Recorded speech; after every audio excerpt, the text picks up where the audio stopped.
The Wyoming winter of 1875 showed no mercy to anyone, especially not to Sarah Mitchell. Abandoned by her stagecoach in a raging blizzard, the young widow and schoolteacher had accepted that this might be her last night on earth. Her fingers had gone numb, her legs wouldn't move anymore, and the howling wind drowned out her prayers. But then she heard it, the sound of hoofbeats cutting through the storm. Through the curtain of snow, a figure emerged on horseback, like an answer to her desperate prayers. She didn't know it yet, but this night would change everything. What starts as a desperate fight for survival could lead to something neither of them expected to find again: love. Before we jump back in, tell us where you're tuning in from. And if this story touches you, make sure you're subscribed, because tomorrow I've saved something extra special for you. Earlier that morning, Sarah Mitchell's fingers had trembled for entirely different reasons as she pinned the children's artwork to the schoolhouse walls. The hand-drawn Christmas cards formed a cheerful parade of color against the rough-hewn logs, each one a treasure she'd missed during the 2-week break. Her silver locket clicked softly against the top button of her wool dress as she stretched to reach the highest spots, the familiar weight of Thomas's photograph inside pressing against her heart.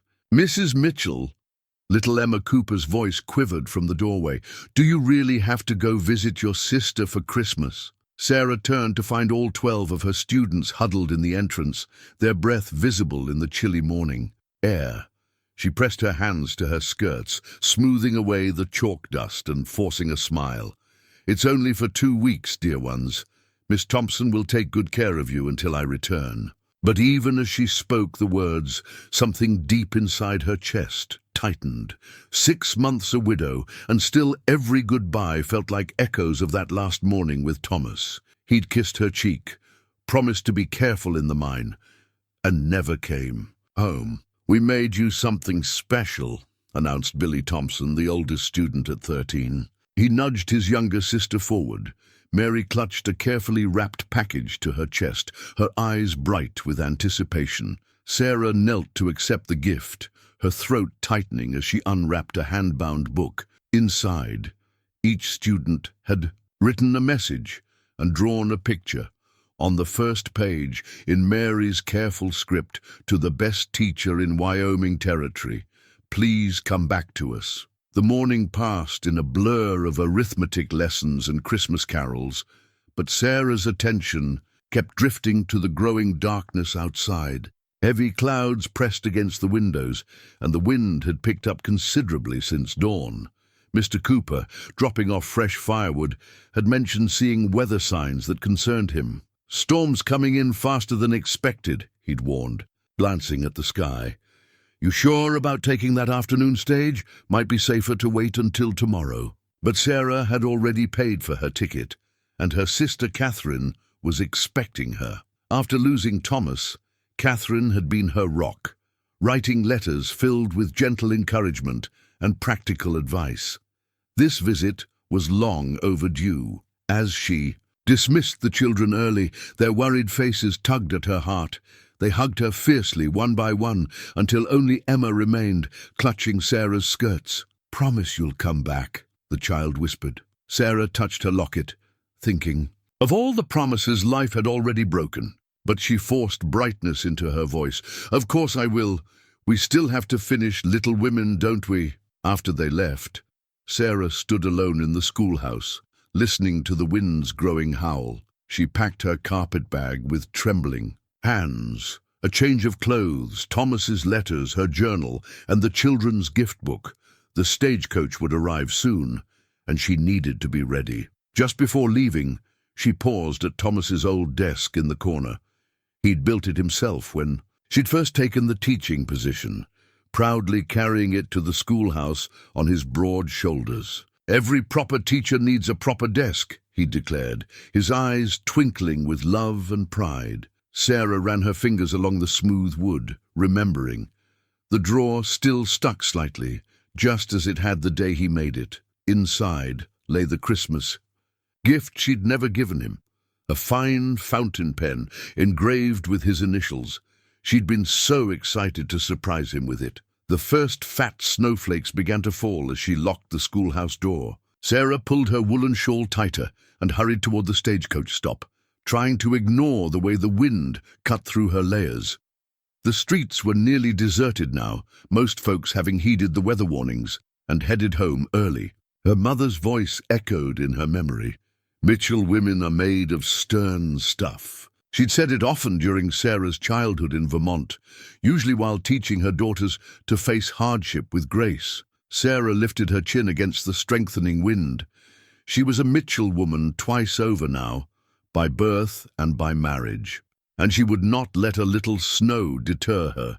Still, as she waited for the stage under the gathering storm, Sarah couldn't shake the feeling that she was about to embark on a journey far different from the one she'd planned. The stagecoach arrived late, its wheels already caked with wet snow. Sarah clutched her carpetbag closer as the driver, a weather-beaten man named Hank, secured her trunk alongside the others. Inside, 3 passengers regarded her with varying degrees of interest, a well-dressed couple who introduced themselves as Mr. and Mrs. Harrison from Boston, and a thin-faced man who merely nodded before returning to his newspaper. Sarah settled onto the hard bench beside Mrs. Harrison, who immediately wrinkled her nose at Sarah's wool dress. "Traveling alone, dear? How brave!" The word dripped with condescension. Sarah withdrew her leather-bound journal from her carpetbag, running her fingers over its worn cover. Thomas had given it to her on their first wedding anniversary, understanding her need to capture life in words.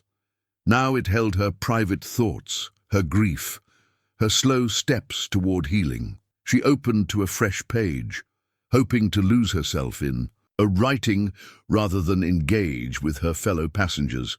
The stage lurched forward, and Sarah watched through frosted windows as her small town disappeared into the swirling snow. Mrs. Harrison kept up a steady stream of complaints about the accommodations, while her husband offered occasional grunts of agreement. The quiet man with the newspaper turned out to be a banker named Edwards, traveling to Cheyenne on business. "Shouldn't be more than 6 hours to the next station," Hank called down through the roof hatch, his voice nearly lost in the wind.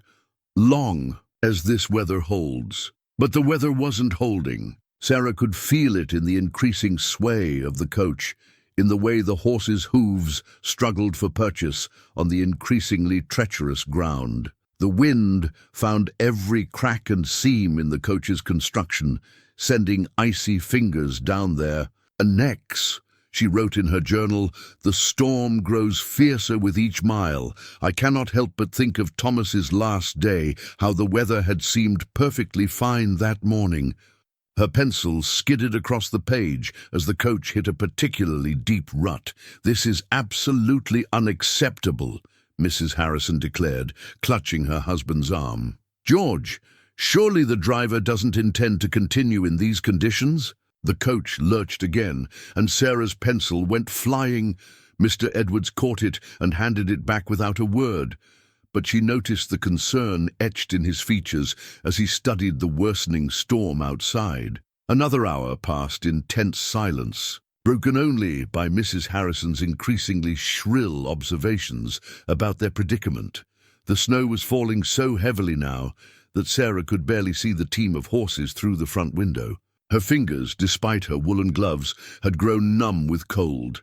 She found herself writing again. "The world has disappeared into white. It reminds me of Thomas's stories about being lost in the mine, how he said the darkness became so complete that a man could lose himself in it. Is that what's happening now? Are we losing ourselves in all this white?" A sharp crack pierced the howling wind, followed by a sickening lurch. The stagecoach tilted dramatically to one side, sending Sarah's journal sliding across the floor. They came to a bone-jarring stop, and Hank's cursing could be heard clearly now through the hatch. "Wheels broke," he shouted down to them. "Can't go no further like this." Mrs. Harrison burst into tears, while her husband demanded to know what Hank intended to do about their situation. Mr. Edwards folded his newspaper with deliberate calm, though his hands shook slightly. Sarah retrieved her journal, brushing off the snow that had already accumulated on its pages through the coaches. Many drafts. Something in the leather's familiar texture steadied her, even as fear began to curl in her stomach. She knew these plains, knew how quickly the storm could turn deadly. "There's a way station," Hank called down again, "about 2 miles back. We passed it just before the wheel went. If we start now, we might make it before dark." 2 miles. Sarah stared out into the swirling white void, remembering all the stories she'd heard about people getting lost within yards of safety during a blizzard. She clutched her journal to her chest, feeling Thomas's absence like a physical ache. He would have known what to do. He would have kept her safe. But Thomas wasn't here, and as the other passengers began gathering their belongings, Sarah couldn't shake the feeling that this decision, this moment, would change everything. The moment Sarah stepped down from the stagecoach, the wind nearly knocked her off her feet. Snow stung her face like tiny needles, and her skirts immediately began to tangle around her legs. She clutched Thomas's pocket watch in her gloved hand, its familiar weight offering little comfort as Hank helped the other passengers down. "Stay close together," Hank shouted over the wind. "Follow my lead." They formed a ragged line, Hank in front, then the Harrisons, Mr. Edwards and Sarah bringing up the rear. The snow was already knee-deep in places, and Sarah struggled to keep pace. Her carpet bag grew heavier with each step, but she couldn't bear to leave behind Thomas's letters and her journal. Time became meaningless in the white void. Sarah could barely see the person in front of her. Her world narrowed to the mechanical process of putting one foot in front of the other, fighting for each step. The cold crept through her clothes, despite her layers, and her fingers grew so numb she nearly dropped Thomas's watch. When she stumbled for the 3rd time, the gap between her and Mr. Edwards widened dangerously. "Wait!" she called out, her voice swallowed by the wind. "Please, wait!" She thought she heard voices ahead, but couldn't make out the words. Pushing forward with renewed desperation, Sarah finally glimpsed the others, huddled together, seemingly in argument. "Uday can't keep going at this pace," she heard Mrs. Harrison say as she drew closer. "We'll all freeze to death." "The widow's slowing us down," Mr. Edwards added, not meeting Sarah's eyes. "We'd make better time without her." Sarah's heart froze, colder than the air around her. "Please," she gasped. "I'll try to go faster, I promise." But she could see the decision hardening in their faces. Even Hank, who'd seemed so jovial earlier, wouldn't look at her directly. Only Mr. Harrison showed a flicker of doubt. "We can't just leave her," he protested weakly. But his wife's hand tightened on his arm.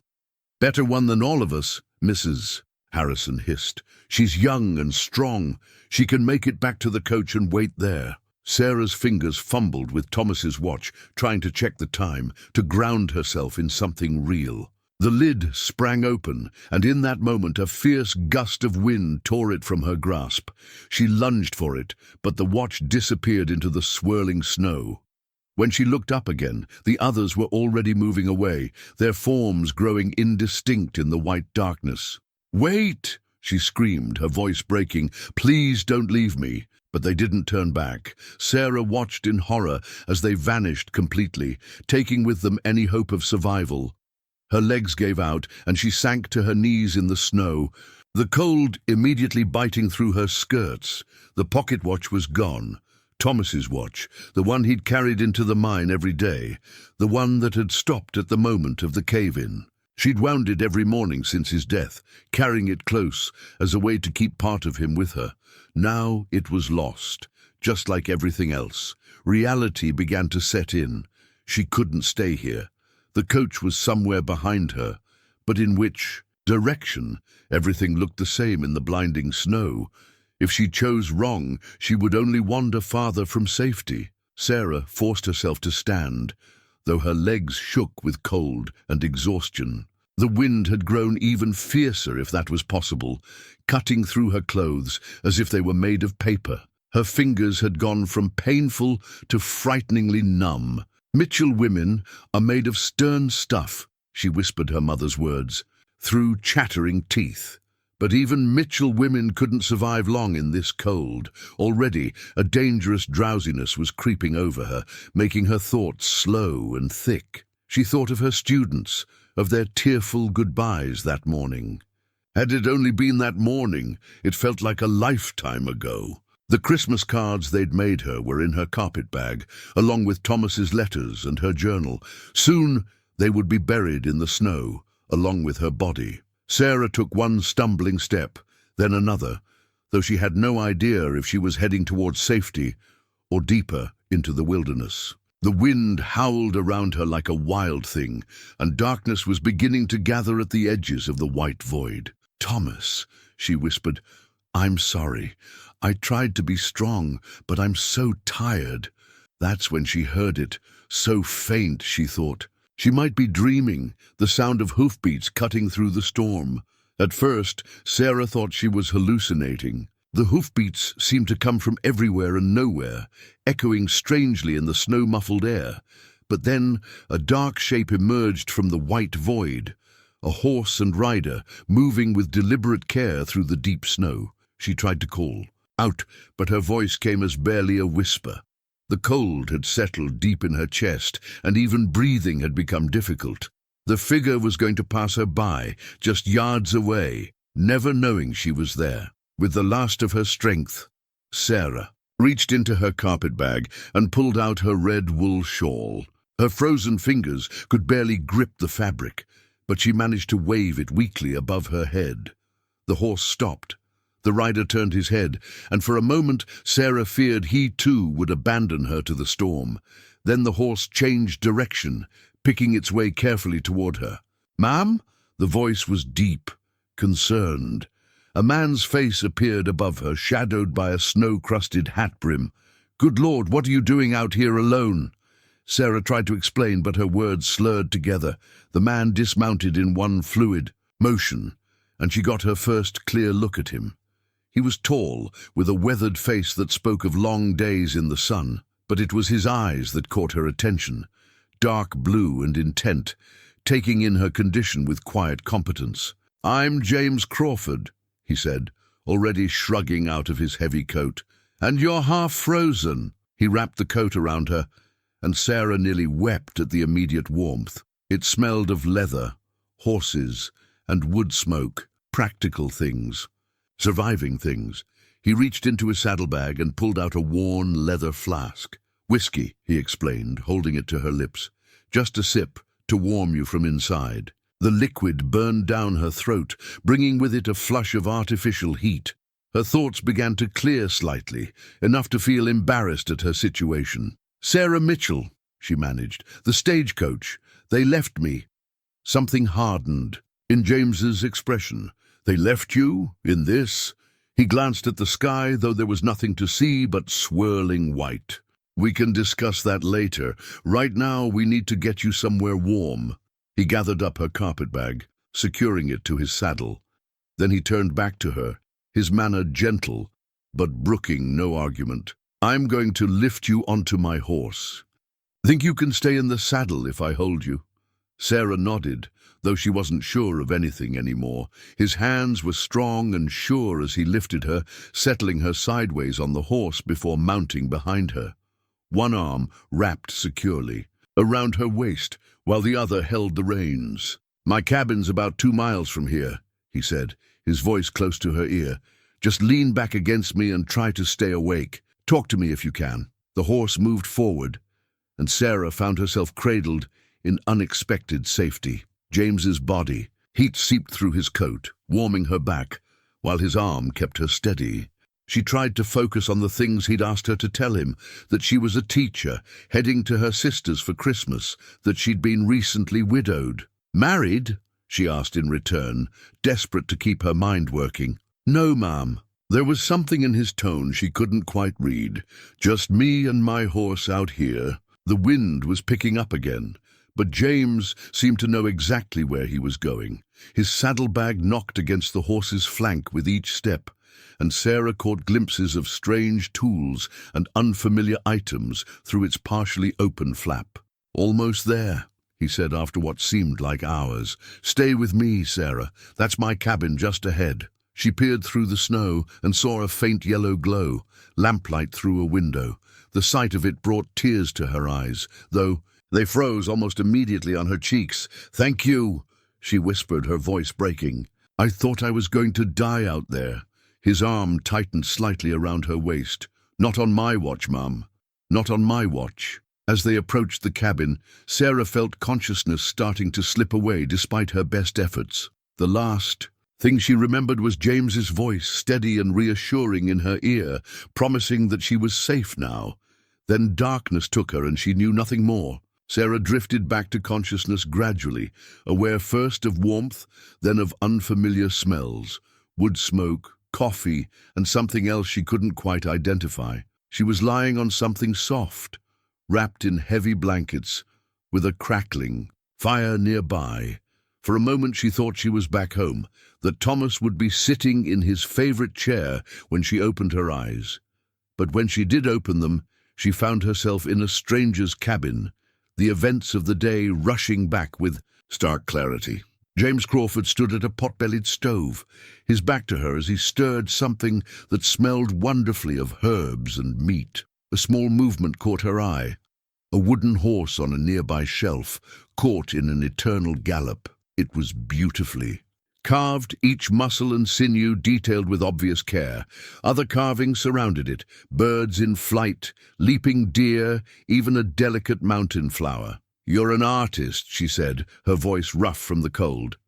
James turned, relief evident in his expression. "You're awake." "And no, ma'am, just a man who gets restless during long winter nights." He poured something from the pot into a cup. "Think you can sit up? You need to get something warm inside you." Sarah managed to push herself upright, though her muscles protested every movement. She was still wearing her dress, she noted with relief, though her boots had been removed and set by the fire to dry. James brought her the cup, beef broth, rich and steaming. "Sip it slowly," he advised, settling into a chair nearby. "You were pretty far gone when we got here. Had me worried for a while." She cradled the cup in her still tingling hands, letting its warmth seep into her bones. The cabin was small but neat, with a single room divided by function rather than walls. A bed, the one she currently occupied, stood in one corner, a kitchen area in another, books lined rough-hewn. Shelves, their spines well-worn. How long was I unconscious? Couple hours.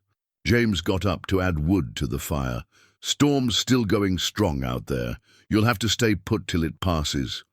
The proper thing would be to protest, to worry about propriety, but Sarah was too grateful, too exhausted to pretend. "Thank you," she said instead, "not just for the rescue, but for—" She gestured at the cabin, the broth, everything. He nodded, then reached for something on a high shelf. "Found this clutched in your hand when I brought you in." He held out her journal, slightly damp but intact. "Seemed important to you." Sarah took it gratefully, running her fingers over the familiar leather cover. "It was a gift from my husband. Thomas," the name still caught in her throat sometimes.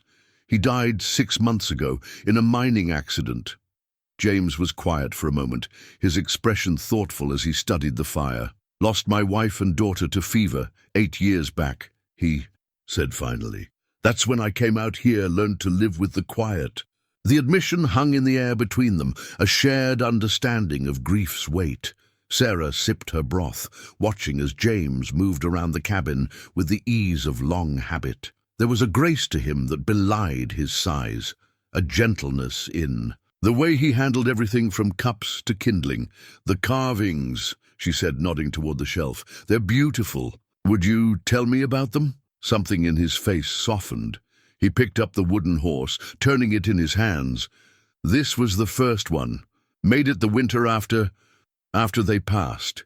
Needed something to do with my hands besides hold a bottle." He told her about each carving as she finished her broth. The hawk he'd watched for 3 days before getting its wings right. The deer he'd sketched first in his own journal.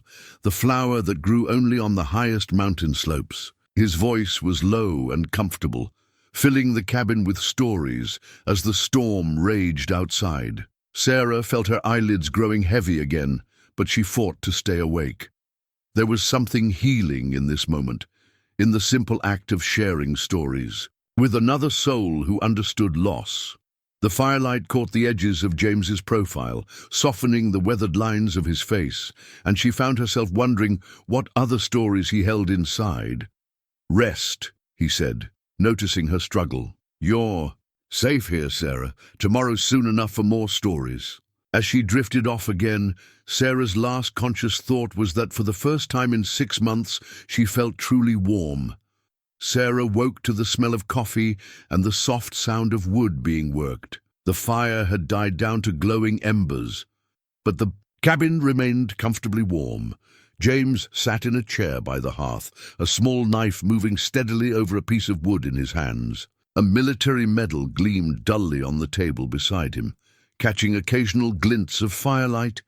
"You were in the war," she said quietly, sitting up. His hands stilled, but he didn't look up. "Union cavalry, served under Sheridan." The knife resumed its steady motion. "Seems like a lifetime ago now." Sarah wrapped a blanket around her shoulders and moved to sit in the chair opposite him. Outside, the wind still howled, but it seemed less threatening now, as if the cabin's walls held more than just physical warmth. "Is that why you understand?" she asked. "About loss, I mean. Not just your family, but the war taught me about loss. Losing Rebecca and little Mary taught me about surviving it." He set down his carving, the beginnings of what looked like a small bird, and reached for the medal. "Distinguished Service Cross. They gave it to me for leading a charge that killed 30 men. Some distinction." The bitterness in his voice made Sarah's heart ache. Without thinking, she reached across and touched his hand. "You were protecting something, someone." "Was I?" His fingers curled around hers briefly before letting go. "Spent a long time trying to figure that out. Came out here after Rebecca. And Mary died, thinking the quiet might help. Found out silence has its own kind of noise." He poured coffee for them both, the domestic action at odds with the weight of his words. Sarah accepted the cup, noting the fine tremor in his hands. "Is that when you started carving?" "Yeah." A ghost of a smile crossed his face. "Rebecca always said I had artist's hands, even when I was just a cavalry officer. Never had time to find out if she was right, until there was nothing but time." Sarah sipped her coffee, letting the comfortable silence stretch between them. James added wood to the fire, and shadows danced across the cabin walls. "Tell me about them?" she asked finally. "Your Rebecca and Mary." For a moment, she thought she'd overstepped. But then James settled back in his chair and began to speak. He told her about Rebecca's laugh, how it could fill a room, about Mary's fascination with horses, how she'd been riding almost before she could walk, about picnics in summer meadows and Christmas mornings, and all the small, precious moments that make up a life. In return, Sarah found herself talking about Thomas, about his gentle hands and quick smile, his dream of starting a small ranch once. He'd saved enough from the mine, about their quiet evenings together, him reading the newspaper while she graded papers at their kitchen table. "He sounds like a good man," James said when she finished. "He was. Just like your Rebecca sounds like a wonderful woman." Sarah touched her locket, then made a decision. She opened it, removing the small photograph inside. "Would you like to see him?" James took the photograph carefully, studying Thomas's face in the firelight. "You can see how much he loved you," he said softly. "It's in his eyes." Something shifted in the air between them, a recognition of shared understanding that went beyond words. James stood and walked to a trunk in the corner. From it, he withdrew a daguerreotype in a simple wooden frame. "My girls," he said, handing it to Sarah. Rebecca's face smiled up at her, young Mary perched on her lap, both of them caught in a moment of perfect happiness. "They're beautiful," Sarah whispered. She looked up to find James watching her with an intensity that made her breath catch. "Sometimes," he said slowly, "I think the hardest part isn't losing them. It's learning to let yourself feel something new without feeling like you're betraying their memory." The words hung in the air, heavy with meaning. Sarah's heart thundered in her chest as she met his gaze. "Yes," she said softly, "exactly that." Outside, the storm continued its relentless assault, but inside the cabin, something fragile and new was taking root. Neither of them spoke for a long while, but the silence was comfortable, filled with understanding and the first tentative stirrings of possibility. Dawn crept into the cabin slowly, the storm having exhausted itself sometime in the night. Sarah woke to find herself still in the chair by the fire, a blanket tucked carefully around her shoulders. The sound of movement in the kitchen area drew her attention to James, who was attempting to make breakfast as quietly as possible. A cracked coffee cup sat waiting on the rough-hewn table, steam rising invitingly. James looked up as she stirred, offering a slightly self-conscious smile. "Hope you like flapjacks. It's about all I can manage that's fit for company." "I'm sure they'll be perfect." Sarah stood, working the stiffness from her neck. Morning light filtered through frosted windows, casting patterns on the wooden floor. Everything looked different in the daylight, more real, yet somehow more intimate. James had already been outside, his coat hung by the door, dusted with fresh snow. Checked on the horse, gathered some firewood. "Storm's passed, but we've got drifts taller than a man out there. Might be stuck here another day or so." The news should have alarmed her. Proper ladies didn't spend multiple nights unchaperoned in strange men's cabins. But Sarah found herself feeling oddly relieved.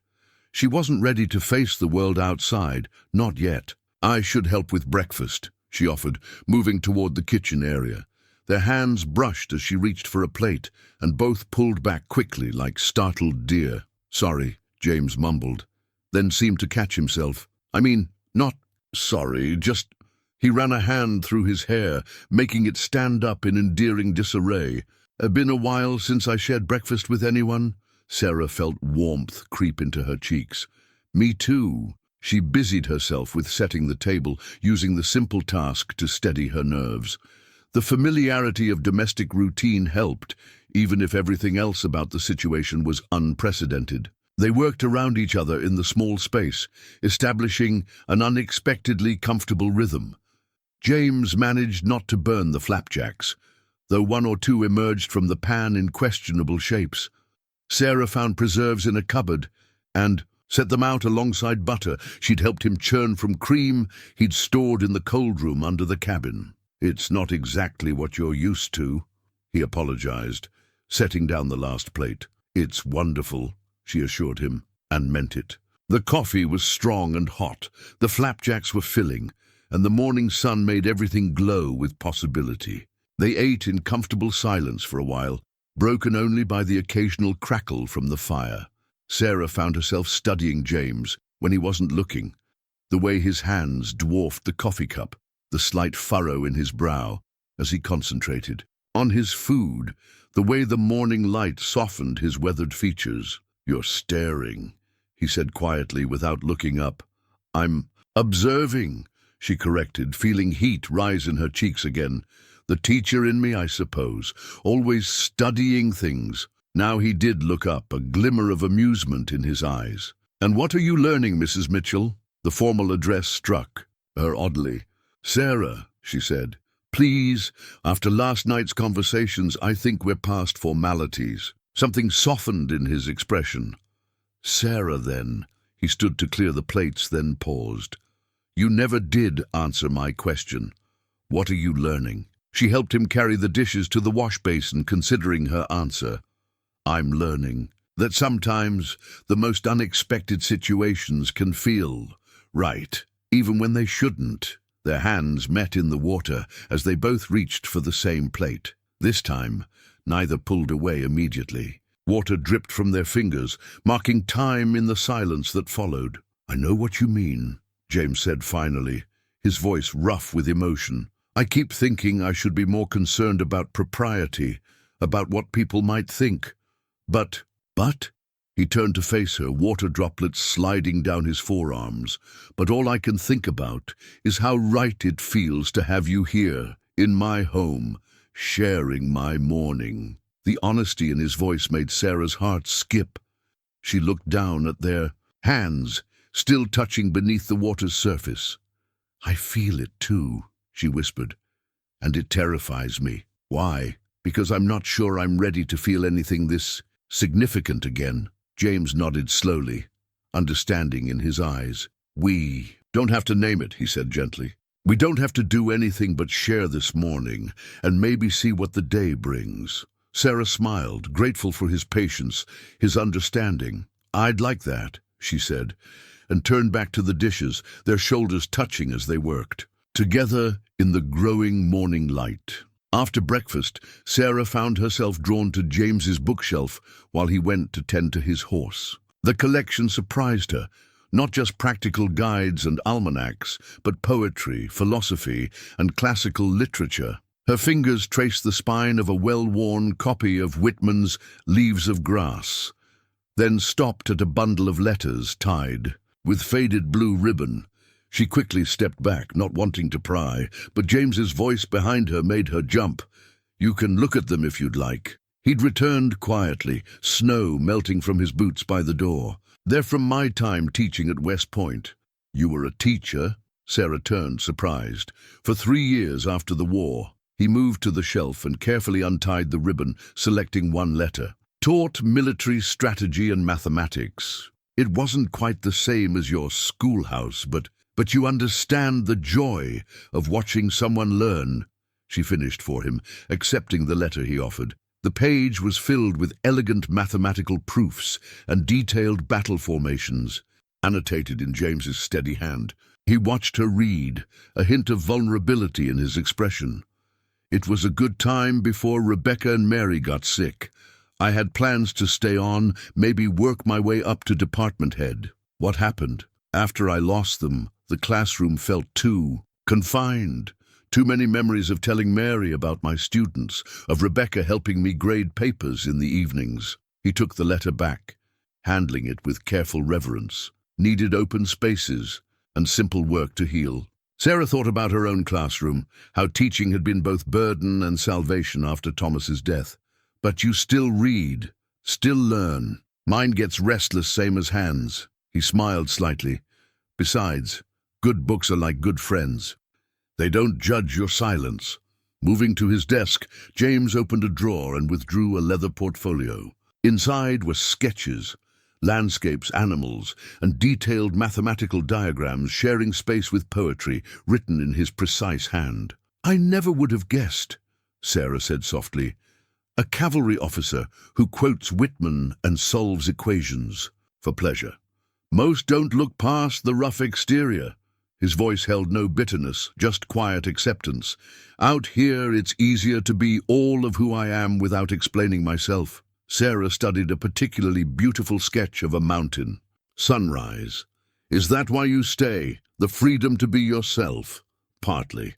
He was quiet for a moment, then added, but lately, I've been wondering if I've been hiding rather than healing. If maybe it's time to what? To let someone see all the pieces again. His eyes met hers, intense and honest. Someone who might understand. The air between them grew thick with unspoken possibilities. Sarah found herself thinking of her own journal, of all the thoughts and feelings she'd kept locked away since Thomas's death. It's scary, she admitted, being seen that clearly again. Terrifying, he agreed with a soft laugh. Then, hesitantly, would you like to see my favorite spot to sketch? It's just behind the cabin. We wouldn't have to go far. Sarah glanced at her now dry boots by the fire. I'd like that very much. They bundled up against the cold, James insisting she wear his spare coat. The world outside was transformed. Every branch and fence post wore a coating of crystalline snow that sparkled in the morning sun. James led her around the cabin to a small rise, where a fallen log provided a natural seat with a view of the valley below. It's beautiful, Sarah breathed, taking in the pristine landscape. It is now, James said quietly, but when she turned to look at him, he was watching her rather than the view. A snowflake had landed on her cheek, and he reached out slowly, giving her time to pull away before brushing it off with his thumb. The touch lingered, gentle and warm against her cold skin. Sarah found herself leaning into it slightly, her heart racing. For a moment, she thought he might kiss her, and even more surprising was the realization that she wanted him to. Instead, he dropped his hand and took a small step back, respecting the boundary they both knew was still there. But something had shifted between them, a door opened that couldn't quite be closed again. "Tell me about your favorite book," she said, breaking the charged silence. His smile was immediate and grateful as they settled on the log, and soon they were deep in discussion about literature and learning, poetry and philosophy, while the winter sun climbed higher in the crystal-clear sky. By afternoon, the sky had turned treacherous again. James stood at the window, studying the gathering clouds with a frown that deepened the lines around his eyes. An old broken lantern sat on the windowsill, its glass cracked but still catching what remained of the daylight. "Another storm's coming," he said, his voice tight with concern. "Bigger than the last one, by the look of those clouds." Sarah joined him at the window, acutely aware of his presence beside her. The pristine landscape they'd admired that morning now seemed ominous, the snow-laden branches bowing under their frozen burden. "How long?" she asked, though part of her already knew the answer. 3, maybe 4 days." He turned to face her, conflict evident in his expression. "Sarah, I know this isn't proper, but I can't let you leave before it passes. The temperature's dropping fast, and the wind's already shifting." As if to emphasize his point, a gust rattled the window panes. The lantern wobbled, and James steadied it automatically, his hand brushing against hers as she reached for it at the same time. "It belonged to my father," he explained, fingers lingering on the cracked glass. "Carried it through 2 wars. Stopped. A bullet once. Saved his life." He smiled slightly. "Doesn't work anymore, but I keep it to remind me that broken things still have value." Sarah understood the deeper meaning in his words. They were both broken in their own ways, carrying scars that might never fully heal. Yet here they were, finding unexpected worth in each other's company. "I should check our supplies," James said, moving toward the storage area. "Been a while since I had to provide for 2. Sarah followed, wanting to help, to feel useful. The root cellar beneath the cabin's floor revealed rows of preserved vegetables, cured meats, and other staples. But as James took inventory, his frown returned. "Flour's lower than I thought," he muttered, "and we're down to our last coffee beans." "We'll manage," Sarah assured him, though the thought of days confined together sent her pulse racing. "I'm not much of a cook, but I can make anything stretch if needed."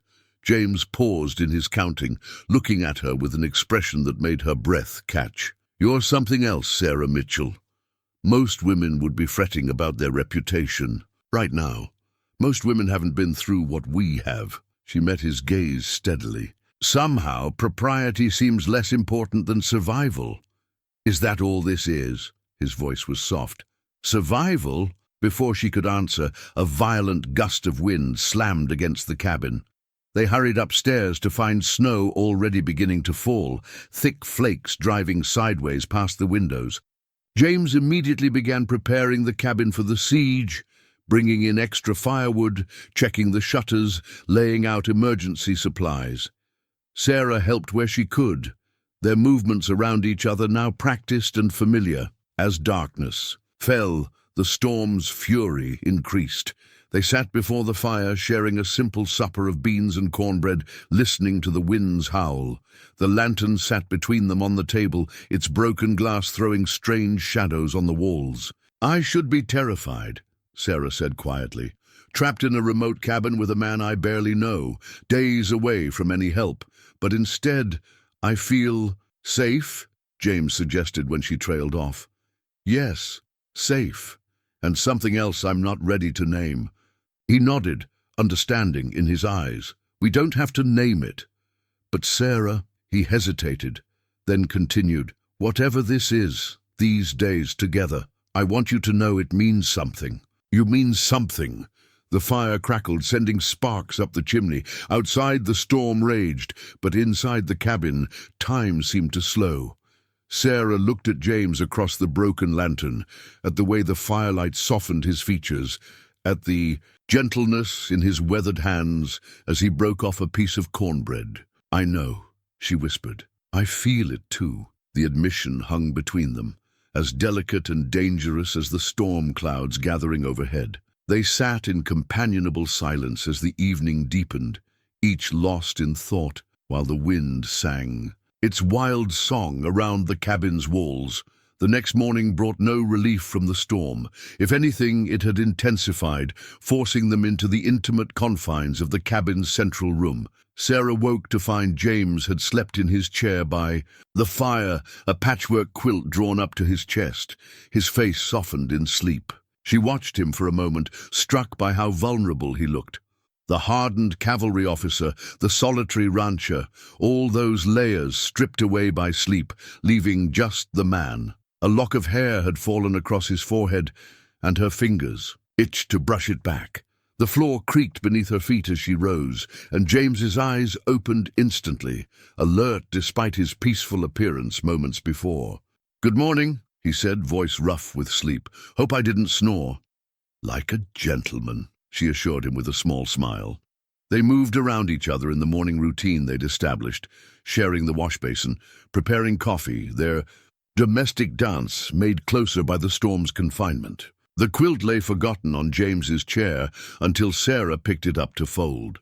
"This is beautiful work," she said, admiring the intricate pattern. "Your wife's. Rebecca's mother's." He touched the fabric gently. "Wedding gift," Rebecca always said. "It was too fine to use, kept it stored away for special occasions. After they died, I started using it every day. Seemed wrong to keep something so full of love locked up in a trunk." Sarah ran her fingers over the stitches, thinking of her own hope chest back home, full of things she'd been saving for some imagined future that never came. Thomas used to tease me about that, saving things for someday. He'd say life was too short for unused china and wrapped-up memories. Wise man. James stepped closer, his hand joining hers on the quilt. Sarah, the air between them, crackled with unspoken words. They were standing too close now, the quilt a tenuous barrier between them. Sarah could feel the warmth radiating from his body, could smell the lingering scent of wood smoke on his clothes. "We should check the supplies," she said quickly, stepping back. "Make sure we have enough to wait out the storm." James let her retreat, though something flickered in his eyes. Disappointment? Relief? They spent the morning taking inventory, their conversations safely focused on practical matters. But in the confined space, every accidental touch, every shared glance felt charged with meaning. By afternoon, the storm had driven them back to the fire. James worked on a new carving while Sarah wrote in her journal, but she found herself watching his hands more than focusing on her words. He handled the knife with the same gentle strength she'd noticed in everything he did, coaxing form from formless wood with patient skill. "What are you writing?" he asked, not looking up from his work. Sarah glanced down at her journal, at the words that had flowed unbidden onto the page. "About the storm. She hesitated. "About how strange it is, feeling so at peace in the middle of such chaos."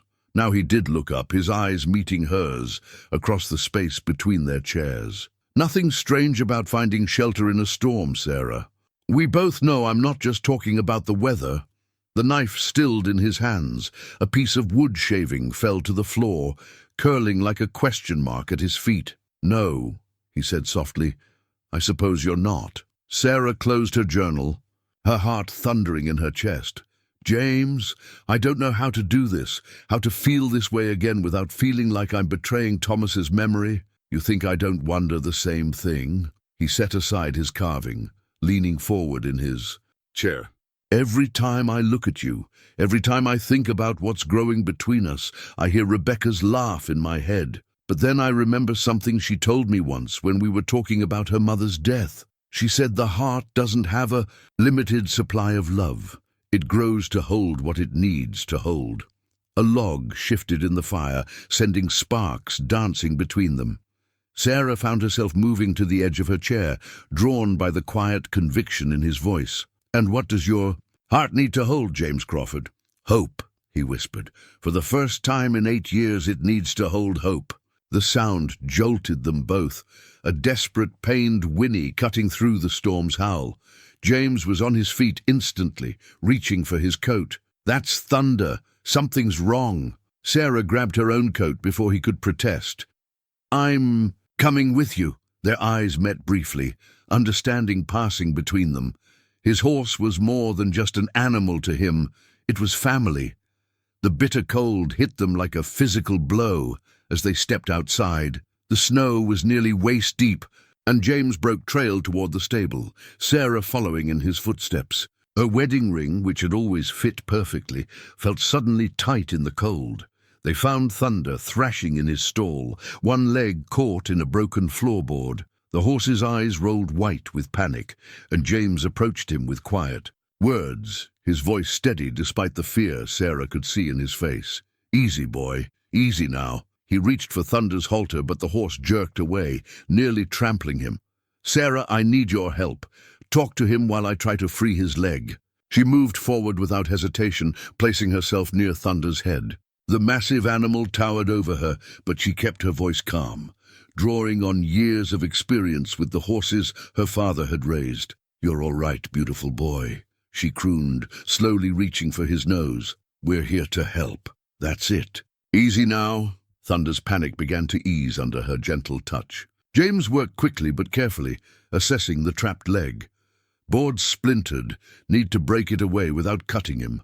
There's a crowbar by the door." Sarah found it and returned, never stopping her soft stream of comfort to the horse.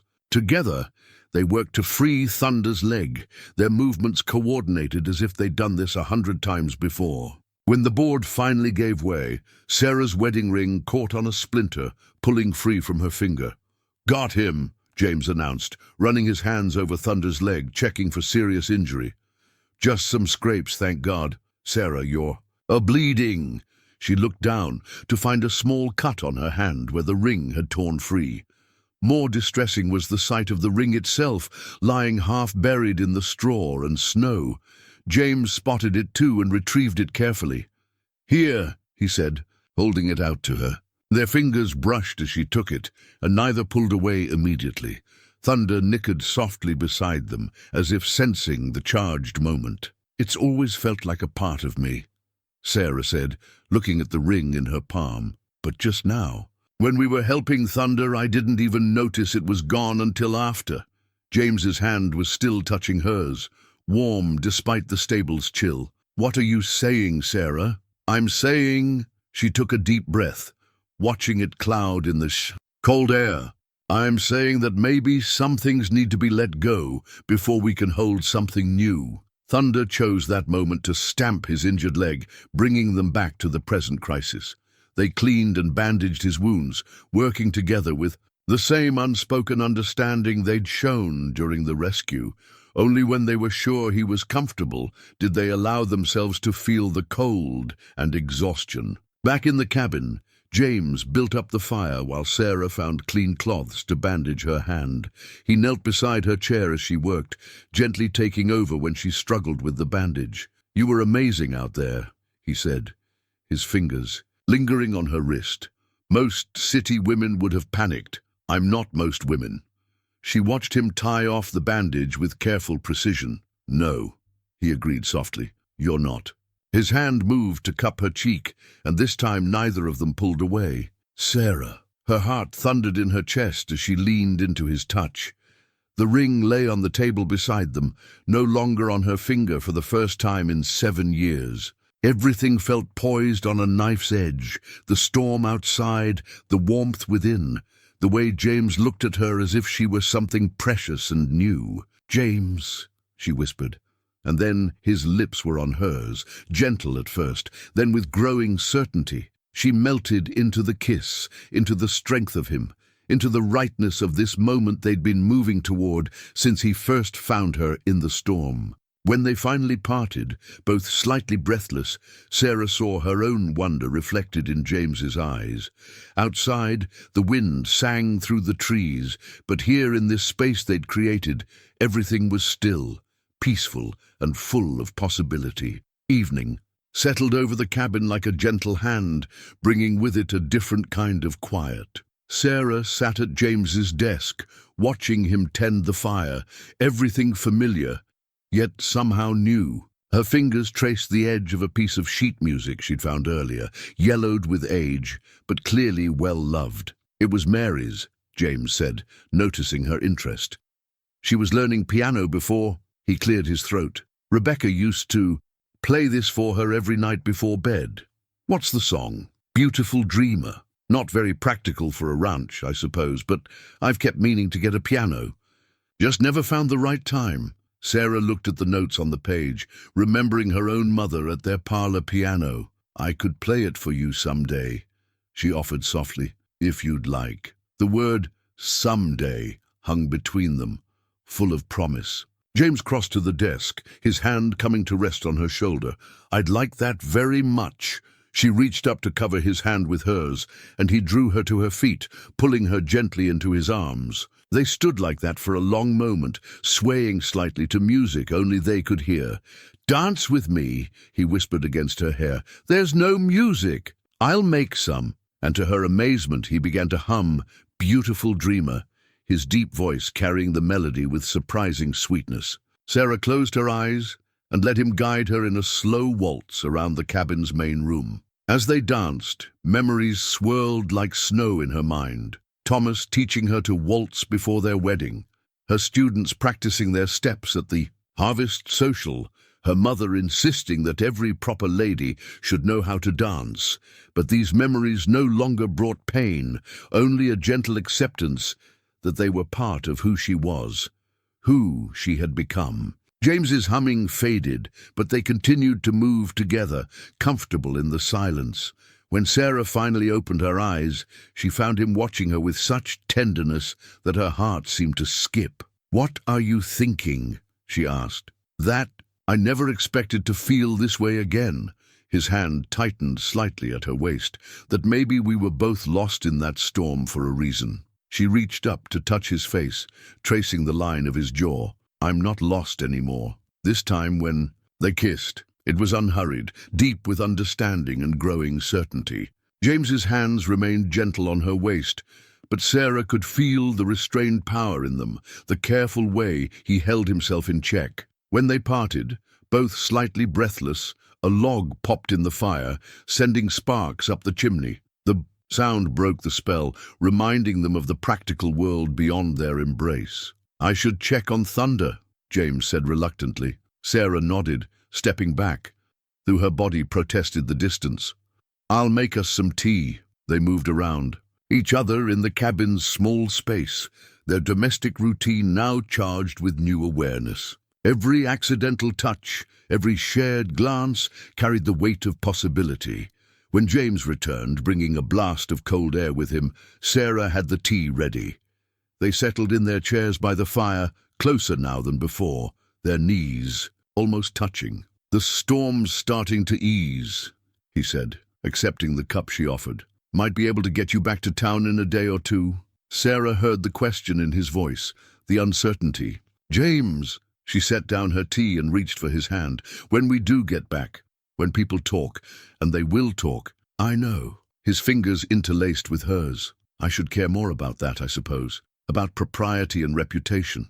But Sarah, the only thing I care about is what you want, what you need. She thought about her students, her teaching position, all the careful structures of her life in town. Then she thought about the peace she'd found here, the way James looked at her as if she were both precious and strong. I want this, she said simply. Whatever comes with it, whatever people say, I want to see where this leads. The smile that broke across his face was like sunrise. He lifted their joined hands and pressed a kiss to her knuckles, the gesture both courtly and deeply intimate. Outside, the wind's howl had softened to a whisper, as if nature itself approved of their choice. They sat together in comfortable silence, drinking their tea, while the fire painted golden patterns on the walls, and their future slowly took shape in the warmth between them. Morning brought with it a notice, half buried in snow by James's front door. He found it while clearing a path to the stable, the paper soggy but still legible. Sarah watched his expression change as he read it, standing in the doorway with her. shawl pulled tight against the cold. "What is it?" He handed her the notice, jaw tight. "Search parties, they're looking for you." Sarah's eyes scanned the paper, taking in the details. The town had organized volunteers, concerned when she hadn't arrived at her sister's. They'd already found the abandoned stagecoach, and the other passengers had been rescued. All of them. Spinning tales about how she'd chosen to stay behind, how they'd tried to convince her to come with them. "They're lying," she whispered, anger coloring her voice. "They left me to die." James took the notice from her trembling hands. "We'll set the record straight. Make sure everyone knows what really happened." But Sarah wasn't listening. The reality of the world beyond the cabin came crashing in. Her teaching position, her reputation, her carefully built life in town. What will people say? A widow spending days alone with a man she barely knows. "Sarah." James's voice was gentle but firm. "Look at me." She raised her eyes to his, finding strength in his steady gaze. "What happened here? What's happening? Between us, it's real, it's honest. Anyone who'd twist that into something ugly isn't worth your concern. My students," she said softly, "their parents, will know that you survived because of God's grace and human kindness. Nothing more, nothing less." He touched her cheek. Unless what? Unless you want there to be more. Unless you want to face whatever comes next, together." The word "together" hung in the air between them, heavy with meaning. Sarah thought of their dance the night before, of the peace she'd found in his arms. But she also thought of Thomas's family in town, of the gossips at church, of the school board's strict moral requirements for teachers. "I need some air," she said abruptly, stepping past him into the snow. The cold helped clear her head as she walked to the stable to check on Thunder. The horse nickered a greeting, his injured leg healing well. She stroked his nose, finding comfort in the simple action. "What would you do," she asked the horse softly, "if you found something precious and unexpected, but claiming it meant risking everything you've built?" "Horses usually just follow." "Und their hearts," James's voice came from behind her. "They're smarter than humans that way." She turned to find him leaning against the stable door, snow dusting his shoulders. He looked solid, real, everything she didn't know she needed until the storm brought them together. "I'm not ashamed of what's growing between us," she said carefully, "but I'm afraid. Not just of what people will say, but of how much I feel, how quickly. It's like standing on the edge of something vast, knowing that once I step forward, everything changes." James crossed to her slowly, as if approaching a spooked colt. "Everything's already changed, Sarah. The moment I found you in that storm, the moment you helped me with Thunder, the moment we first kissed. We've been changing, growing, healing together. And if it all falls apart, if the talk becomes too much, if we discover we only worked in this bubble of storm and solitude," he took her hands in his, warming them between his palms, "then we'll face that too, together. I'm not asking for promises, Sarah. Just a chance to see where this road leads." She looked down at their joined hands, thinking of her wedding ring lying on the cabin's table where she'd left it. "My sister will be worried sick. We'll send word as soon as the weather allows. Let her know you're safe. The school board meets next week to discuss spring term contracts. And you'll be there, head held high, ready to tell the truth about what happened." Sarah studied his face, seeing the same certainty there that she'd noticed when he'd first found her in the storm. "You really aren't afraid of any of this, are you?" "Oh, I'm terrified," he admitted with a small smile, "but not of loving you. Never of that." The word love sent warmth spreading through her chest, melting the last of her icy fear.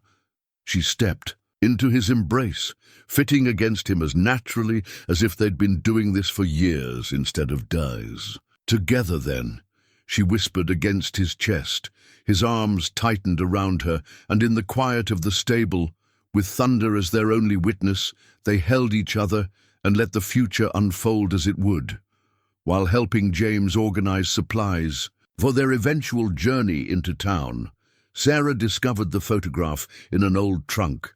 It had slipped behind some books, preserved in a simple wooden frame, much like the one holding the picture of his wife and daughter. But this image showed a younger James in his cavalry uniform, standing beside a man who could have been his twin. "I see you've found Benjamin." James's voice came from behind her, heavy with an emotion she couldn't quite read. "Your brother?" Sarah asked, studying the identical features of the two men in the photograph. "My twin." James sat heavily in his chair by the fire. "He died at Gettysburg, under my command." Sarah placed the photograph carefully on the table and moved to his side. "You never mentioned having a twin." "There's a lot I haven't mentioned, Sarah, things I should have told you before us." He stared into the fire, his face shadowed. "I wasn't just any cavalry officer. I was in command of a special unit. We did things, necessary things for the Union, but things that haunt me still." Sarah waited, sensing he needed to tell this story in his own way. "Benjamin and I enlisted together, rose through the ranks together. When they gave me command of the unit, he insisted on serving under me instead of taking his own command elsewhere." James's hands clenched on the arms of his chair. "The mission that killed him, I gave the order. Sent him and 12 other men into what I knew was probably a trap, because we needed the intelligence." "You were at war," Sarah said softly. "Sometimes there are no good choices." "The official report called it a successful mission. Said the intelligence we gained saved hundreds of lives." His laugh was bitter. "They gave me a medal for it. A medal for sending my own brother to his death." Sarah knelt beside his chair, taking his hand. "Is that why you came out here? To punish yourself?" "Partly. Losing Rebecca and Mary so soon after.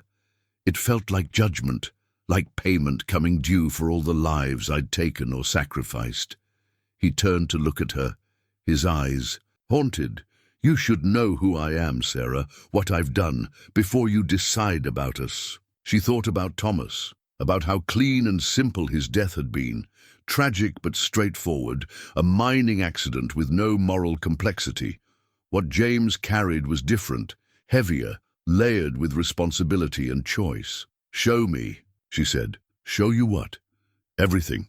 The medal, your journals from that time, anything you've kept. Help me understand." For a long moment he just looked at her. Then he rose and went to the trunk, pulling out a small wooden box. Inside lay his distinguished service cross, military papers, and a leather-bound journal worn with age. Together, they read through his war accounts, not just of Benjamin's last mission, but of all the difficult decisions, the weights carried, the costs counted. Sarah watched James's face as much as the words, seeing how each memory still cut deep. "After Benjamin died," he said finally, "I started carving. Little things at first, trying to keep my hands busy at night when the memories were worst. He was always the artistic one, used to sketch everything he saw. I guess I was trying to keep part of him alive." Sarah looked at the carvings around the cabin with new understanding. Each one was a piece of healing, a way of turning pain into beauty, just as he'd done with his grief for Rebecca and Mary. "You think this changes how I feel?" she asked quietly. "Doesn't it? Knowing I sacrificed my own brother, that I carry all this darkness?" Sarah stood and walked to the shelf of carvings, picking up the wooden horse he'd shown her that first night. "This isn't darkness, James. This is what you did with the darkness. You took it and turned it into something beautiful." She placed the carving in his hands. "Just like you did with your grief for Rebecca and Mary. Just like you're helping me do with my grief for Thomas." "Sarah," his voice broke on her name. She knelt before him again, taking his face between her hands. "We all carry things, James.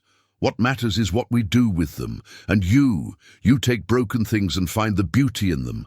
How could I not love you for that?" The words slipped out naturally, inevitably, and Sarah felt no desire to take it back. James pulled her into his arms, holding her tight as if she were an anchor in a storm. "I love you," he whispered against her hair. "God help me. I love you so much." Outside, the sun broke through the clouds for the first time in days. sending rays of light through the cabin windows. Like grace, Sarah thought, like forgiveness, like hope. Dawn broke clear and cold on the day they decided to return to town. James checked his compass twice before securing it to his belt, though he knew these trails well enough to ride them blindfolded. Still, with precious cargo like Sarah, he wouldn't take chances. Sarah stood in the cabin doorway, watching him prepare Thunder for the journey. She'd put her wedding ring back on, but now it rode on a chain around her neck, not hidden, but transformed into something new, a memory rather than a bond. "Ready?" James asked, leading Thunder to the cabin. She took one last look at the space that had changed everything. The carved animals on their shelves, the shared quilt draped over James's chair, the desk where they'd read poetry together. Almost. Moving deliberately, she took Thomas's pocket watch from her carpet bag, the one they'd never found in the snow. She placed it carefully on the mantel, alongside James's military medal. "For remembrance," she said softly, "and for letting go." James touched the watch gently, understanding in his eyes. "We'll come back," he promised, "whenever you need to." The morning air bit sharp and clean as they set out, Sarah seated in front of James on Thunder's broad back. The horse's injured leg had healed well, and he moved surely through the packed snow. James kept one arm around Sarah's waist, the other on the reins, his body shielding her from the worst of the wind. They rode in comfortable silence, both lost in thoughts of what awaited them in town. The sun climbed higher, making the snow-covered landscape glitter like diamond dust. After about an hour, they crested a hill, and Sarah caught her first glimpse of familiar buildings in the distance. "Nervous?" James asked, feeling her tense slightly. "A little." She leaned back against his chest. "Not about us. About facing them, the ones who left me there to die." His arm tightened protectively around her. "We'll face them together. Make sure everyone knows the truth. And if they don't believe us, then we'll build something new, somewhere else if we have to." He pressed a kiss to her hair. "I meant what I said back there. I love you, Sarah Mitchell. Everything else is just details."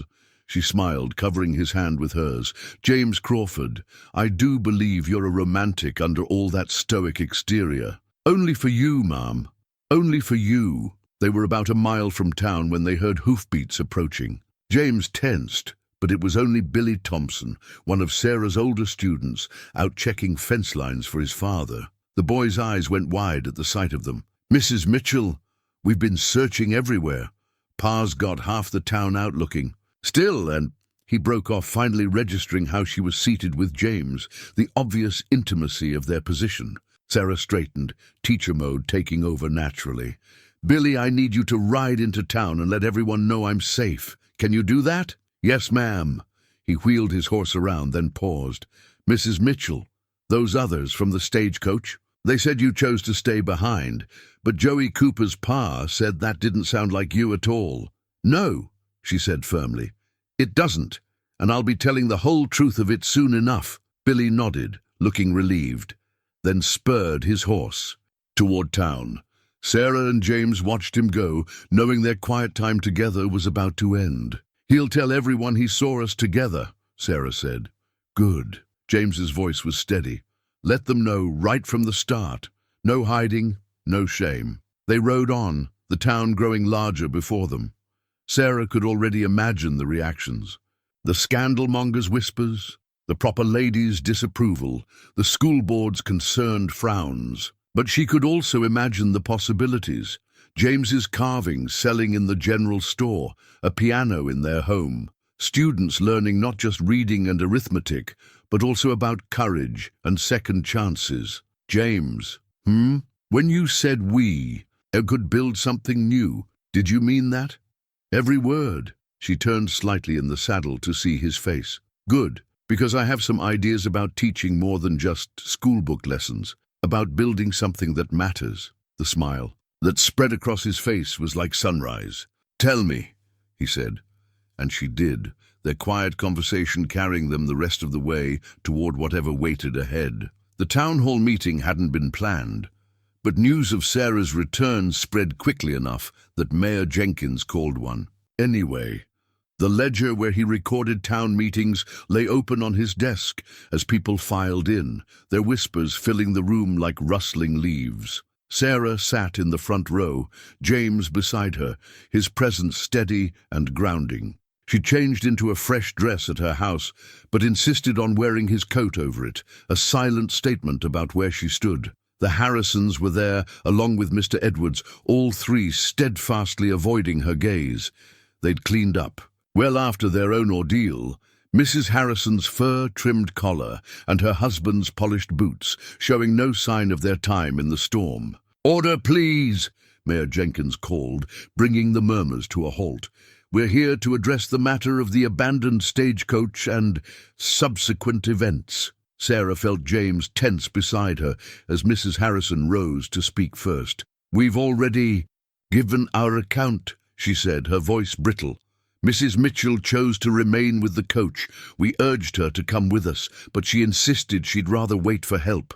We can hardly be blamed for her poor judgment." A low rumble of discontent ran through the crowd. Sarah stood, her voice clear and steady.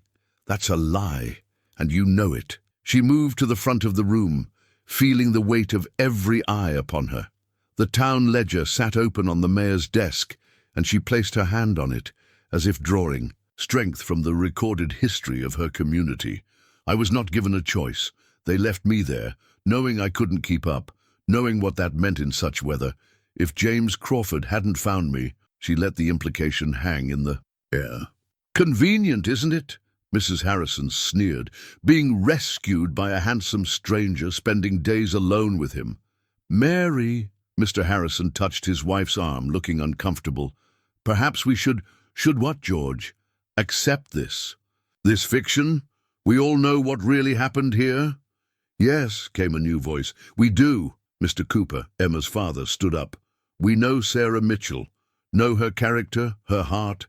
She's taught our children, shared our griefs, celebrated our joys. If she says you abandoned her, I believe her." Others began to stand, parents of her students, neighbors who'd brought food after Thomas's death, people who'd known her since she first came to town as a bright-eyed new bride. "The tracks told the truth," Sheriff Anderson added, his weathered face grave.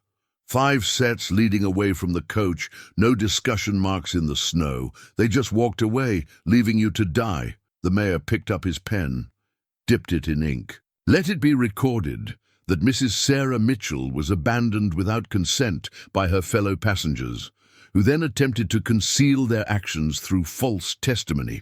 Mrs. Harrison sputtered in protest, but her husband silenced her with a sharp look. Mr. Edwards stared at his hands, shame evident in his posture. "As for the other matter," the mayor continued, glancing at where James sat, "this town has no right to judge 2 good people finding happiness after loss. The school board agrees. Your contract for the spring term is renewed, Mrs. Mitchell, if you still want it." Sarah felt tears threatening but held them back. "I do, but I'd like to propose some changes. This experience has taught me that there's more to learn than what's in books. If Mr. Crawford is willing, I'd like to add practical lessons, survival, skills, animal care, perhaps even some basic carving." She looked at James, who nodded, a smile touching his lips. "Get it in writing," the mayor said, pushing the ledger toward her.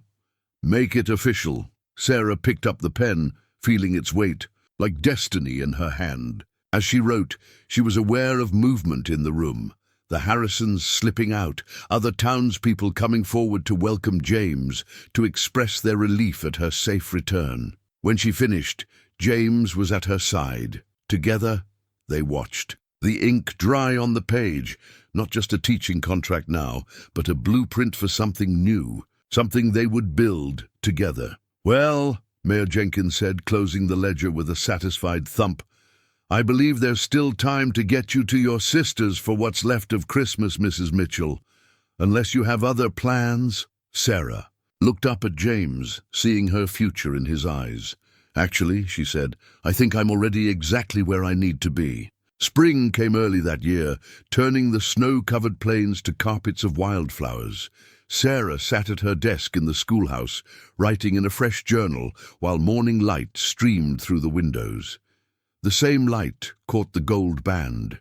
On her finger, not Thomas's ring, which still hung around her neck, but a new one carved by James from a band of silver and inscribed with a simple promise, "From storm to sanctuary." The classroom looked different now. Alongside the traditional alphabet cards and mathematics charts hung James's carvings, birds and animals that helped the children learn about the world beyond their books. A small workbench stood in the corner, where he taught the older students basic carving techniques every Friday afternoon. She smiled, remembering Emma Cooper's delight at completing her first wooden bird last week. "Look, Mrs. Crawford, it's flying." The name still felt new, though they'd married just as the last. Snow melted. A quiet ceremony in the cabin that had brought them together, witnessed by Sarah's sister Catherine and a few close friends. They'd moved her things there gradually, books finding spaces between her mother's quilt lying easy beside Rebecca's, mother's on their bed, Thomas's watch still keeping company with James's medal on the mantel. The sound of hoofbeats drew her attention to the window. James rode up on Thunder, who had fully recovered from his injury and now helped teach the children about horse care. He carried something large wrapped in canvas. "Special delivery," he called out as she met him at the door. Together they unwrapped the package, revealing a small piano. "How did you—" "Found it in Cheyenne. Had it restored." He ran a hand along the polished wood. "Thought it was time for beautiful dreamer to have proper accompaniment." Sarah touched the keys reverently, thinking of Mary learning to play, of Rebecca's nightly concerts. "It's perfect. Thought we could put it in that corner." James nodded toward the space they'd deliberately left empty. "Unless you'd rather have it." "At home? No, here is right. The children should have music." She looked up at him, love swelling in her heart. "Everything about this is right." The first students would arrive soon, but for now, they had this quiet moment. James drew her into his arms, and they stood in comfortable silence, watching the morning light paint patterns on the schoolhouse floor. "Any regrets?" he asked softly. "About staying, about any of it?" Sarah thought about the path that had led them here, the storm that nearly killed her, the cabin that sheltered them, the love that had grown as naturally as spring flowers after winter's frost. She thought about Thomas, about Rebecca, and Mary, about how grief could carve spaces in the heart that love could fill in new ways. "Only one," she said, smiling up at him, "that we can't show the Harrisons how happy we are. They left town 2 days after the meeting." James chuckled, the sound rich and warm. "Probably for the best, though I'd like to think we taught them something about judgment and mercy." Speaking of teaching, Sarah nodded toward the window, where they could see their students approaching. "Along the dirt road. Ready for today's lesson?" "Always." He kissed her softly, then stepped back to help her prepare the classroom. They worked together with practiced ease, setting out carving tools and drawing supplies alongside spelling, primers and arithmetic books. Sarah opened the piano, letting morning light warm its keys. Later, she would teach her students Beautiful Dreamer, and the melody would float across the prairie like a prayer of thanksgiving. As the first children tumbled in, their voices bright with morning cheer, Sarah caught James's eye and saw her. Own joy reflected them. They had built something new here, not just a marriage or a teaching philosophy, but a way of weaving past and present together, of finding beauty in broken things, of turning storm into sanctuary. Emma Cooper paused at Sarah's desk, laying down a fresh-picked wildflower. "It's going to be a wonderful day, isn't it, Mrs. Crawford?" Sarah touched the flower's delicate petals, then reached for James's hand. "Yes, dear one," she said, knowing. It was both answer and promise. "Every day is wonderful now."